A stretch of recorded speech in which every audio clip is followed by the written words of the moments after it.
Salam sigap dan shalom. Renungan kita pada hari ini, Kamis 18 Februari 2021, berjudul Kristus datang ke dunia untuk menggenapi hukum Taurat. Ayat intinya terdapat di dalam Matius 5 ayat 17. Janganlah kamu menyangka bahwa aku datang untuk meniadakan hukum Taurat atau kitab para nabi. Aku datang bukan untuk meniadakannya, melainkan untuk menggenapinya.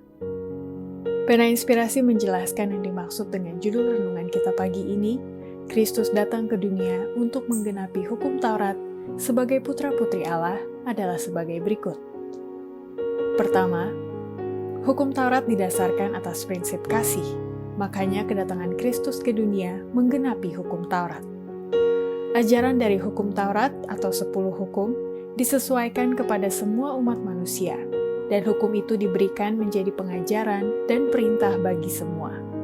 10 ajaran yang singkat, komprehensif, dan otoritatif atau mempunyai wewenang, mencakup tugas manusia kepada Allah dan kepada sesamanya manusia, dan semuanya didasarkan atas prinsip kasih yang mendasar. Kedua, kedatangan Kristus ke dunia menggenapi hukum Taurat dikarenakan hukum Taurat Allah itu tidak pernah berubah. Hukum Taurat Allah tidak berubah dalam sifatnya, dan oleh sebab itu Kristus menyerahkan dirinya menjadi korban demi manusia yang telah jatuh ke dalam dosa, dan Adam kehilangan Taman Eden dan telah ditaruh dalam masa percobaan bersama semua keturunannya. Ketiga, kedatangan Kristus ke dunia menggenapi hukum Taurat sebagai bukti bahwa hukum Taurat Allah itu mudah dimengerti. Tidak ada misteri dalam hukum Taurat Allah. Pikiran yang paling lemah pun bisa menangkap peraturan-peraturan ini untuk mengatur kehidupan dan membentuk tabiat menurut model ilahi. Jika anak-anak manusia mau, semampu mereka, menuruti hukum Taurat ini, mereka akan memperoleh kekuatan intelek dan kuasa kearifan untuk memahami lebih banyak lagi tujuan dan rencana Allah. Dan kemajuan ini tidak hanya diteruskan selama kehidupan sekarang, tetapi akan berlanjut sampai zaman kekekalan. Keempat, kedatangan Kristus ke dunia menggenapi hukum Taurat menunjukkan adanya keselarasan yang sempurna antara hukum Taurat dan Injil.